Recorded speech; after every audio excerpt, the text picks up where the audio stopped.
Ok, à présent que tu es à Chypre, les langues principales ici sont l'anglais et le grec. Ouais. Parlais-tu déjà un peu d'anglais avant de venir à Chypre ou tu as appris la langue ici? Grâce à mon enseignement, grâce à mon parcours scolaire dans l'enseignement général, mon niveau d'anglais était abordable. Je pouvais avoir une conversation en anglais, mais je n'avais jamais étudié en anglais. Donc, je peux dire, j'étais mieux, quoi. J'avais un plus pour avoir quand même fait une base en anglais. Et donc tu avais pris des cours de langue d'anglais? Non, je n'ai pas pris de commencé cours, directement. puisque au Cameroun, dans l'enseignement général, l'anglais est un peu plus, les cours d'anglais sont un peu plus avancés que dans l'enseignement technique. Donc, étant donné que j'ai fait de la 6e en 3e dans l'enseignement général, j'avais un bon niveau. J'avais un bon niveau en anglais. Ok. Et quel était le programme que tu avais choisi à étudier quand tu arrives à Chypre? Étant donné que je ne suis plus allé au Canada et Chypre n'avait pas la filière que je désirais continuer, et je me suis pris comme option secondaire la télécommunication. Ok. Et avec du recul, tu penses que l'enseignement que tu as eu ici était de bonne qualité également? Si aujourd'hui je travaille à Chypre, je peux dire que l'éducation reçue était bonne. Elle était bonne. Oui. Donc, est-ce que tu as eu des regrets par rapport au programme choisi? Est-ce que tu souhaitais faire quelque chose d'autre ou une fois que tu as fait la télécommunication, tu te sentais parfait avec? Le froid et climatisation, c'était moi, comment dire, j'étais né pour ça. J'étais l'un des meilleurs, que ce soit en électricité, que ce soit en dessin technique, j'avais des bonnes notes. Ça m'aurait fait plaisir de pouvoir continuer dans cette filière, mais malheureusement à Chypre, cette filière n'était pas disponible. C'est la raison pour laquelle il fallait que je me trouve une autre filière que j'aime. Et je voulais un truc toujours aussi technique. Donc, la télécommunication, c'est toujours la technique, donc il n'y avait pas de problème à cela. Et comment était la vie à cette époque où tu étudiais? Est-ce que tu as des anecdotes entre peut-être les petits boulots, la colocation, les sorties, le transport ici à Chypre pendant que tu étudiais? Et à cette époque, Chypre n'était pas comme ce que c'est aujourd'hui. Donc, les choses ont évolué, les choses ont changé positivement. À cette époque, le boulot c'était un peu plus difficile, mais par contre aujourd'hui c'est un peu plus facile quoi, de trouver. Si tu veux vraiment bosser, tu vas te trouver quelque chose. Ok, parlons à présent de ta vie actuelle à Chypre. Comment tu te sens de vivre ici? Je me sens à la maison. Est-ce que tu t'es déjà senti en danger en vivant ici à Chypre? Non, pas du tout, pas du tout, pas du tout. Tu rentres souvent au pays visiter la famille ou les amis? Pas fréquemment, mais à chaque fois que j'ai l'opportunité, je saute dessus. Et comment te reçoivent-ils là-bas? C'est quand même le benguiste qui rentre. Comme tout benguiste, il y a des obligations à remplir. Et que fais-tu à présent ici à Chypre? En ce moment, je travaille pour une compagnie de jeux en ligne. Est-ce que tu peux partager avec nous un peu le travail que tu fais en ce moment et les responsabilités que tu as, sans toutefois entrer dans les détails de la compagnie? En ce moment, je suis responsable de plusieurs agents. Donc, mon travail consiste à répartir les tâches, à organiser, à résoudre les problèmes des joueurs, à donner des solutions, et les agents sont chargés de communiquer avec les joueurs directement. Donc, ça se passe plutôt bien. Ok. Est-ce que c'est le premier travail professionnel que tu as eu ou tu as travaillé dans d'autres compagnies à Chypre? Professionnel, c'est le tout premier. Oui. Et avant cela, j'ai eu d'autres boulots qui n'étaient pas reliés à ma filière. Oui.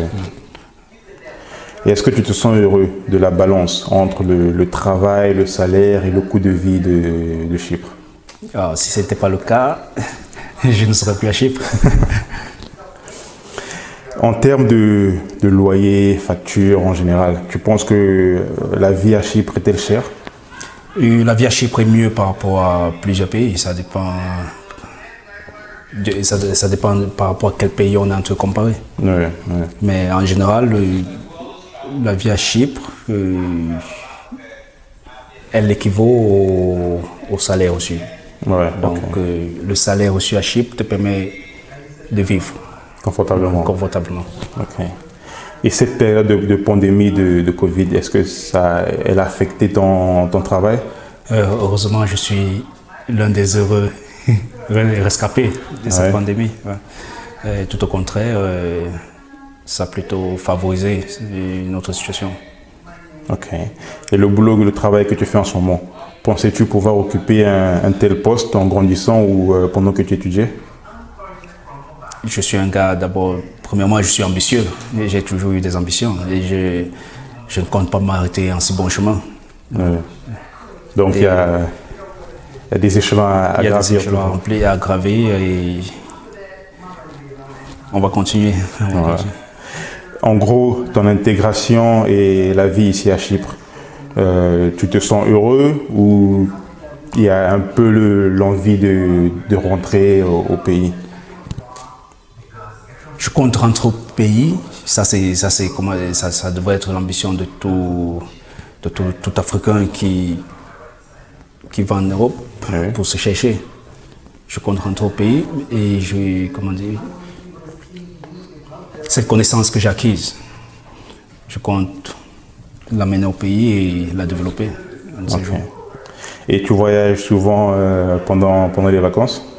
Oui, de temps en temps, je vais à Londres, Paris, Amsterdam. Après avoir visité les pays, Londres, Paris, je suis sûr que tu as sûrement des amis là-bas. La vie, le mode de vie que tu compares entre là-bas et ici, où tu trouves que tu te sentirais à l'aise en fait? Dans mon cas personnel, Chypre c'est l'endroit idéal. Ouais. C'est un peu plus calme. Après à Chypre, on a un peu de tout, quoi. Ouais. Si tu veux t'amuser, il y a des villes qui sont vraiment poussées dans l'ambiance. Ouais. Si tu veux te concentrer, il y a des villes qui sont vraiment calmes. Ouais. Ça dépend de Chypre, un peu de tout. Chypre, un peu de tout. Et étant donné que c'est un pays touristique, donc il n'y a pas vraiment cette nécessité de voyager pour pouvoir s'épanouir. Ouais. Donc localement, tu peux trouver tout ce que tu recherches. Et quels sont tes passe-temps favoris ici à Chypre? Football et football. Ok.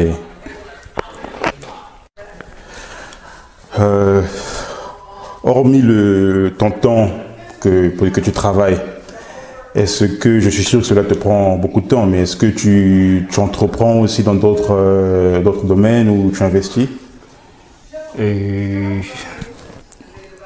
Comme on dit si bien, on est mieux servi que par soi-même.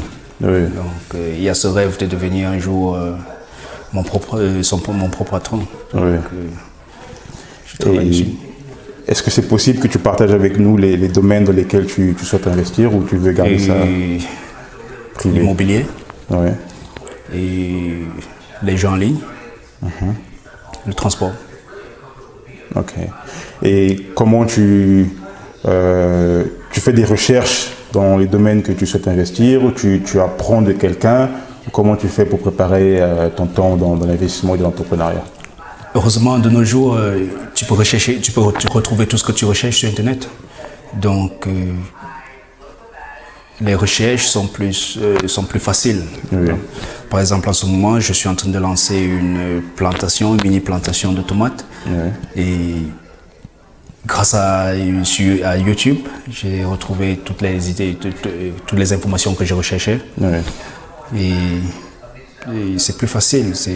La distance vraiment ne joue pas, n'est plus un fléau. Ouais. Voilà.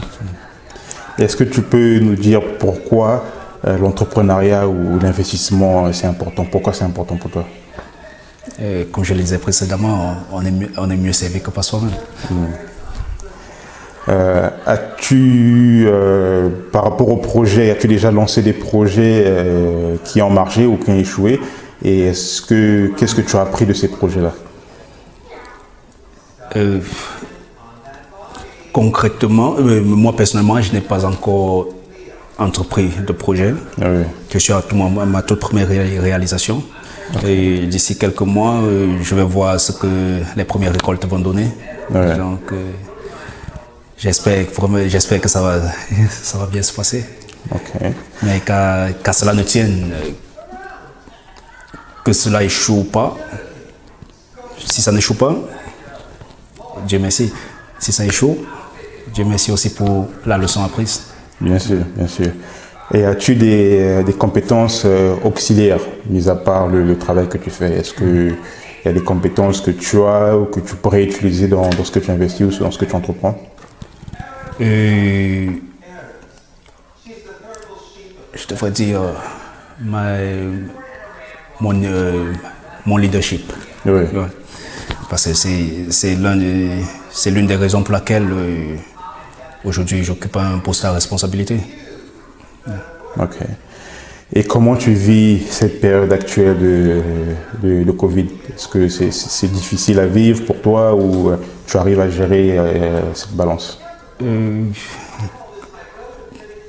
Comme pour tout le monde, c'est l'un des pires moments qu'on ait jamais connu. Ouais. Donc, ça aurait être plus mieux. Et j'espère vivement que ça va passer le plus tôt possible. Très bien. Nous arrivons à la fin de cette interview. Merci énormément de t'être prêté au jeu et d'avoir partagé ton expérience. Pour terminer, est-ce que tu as un mot ou un conseil à toutes les personnes qui regarderont cette vidéo, mais surtout à ces jeunes qui souhaitent également voyager à l'étranger pour étudier ou pour travailler? Premièrement, avoir la possibilité de voyager, c'est bien, mais c'est encore mieux si tu voyages en ayant déjà un objectif. Ouais. Parce que la raison principale, c'est de savoir pourquoi tu voyages. Ouais. Une fois que tu as cet objectif, tu gardes ta discipline, tu gardes ta détermination et les résultats vont suivre. Très bien. Une fois de plus, merci encore pour cette interview. Je vous en prie.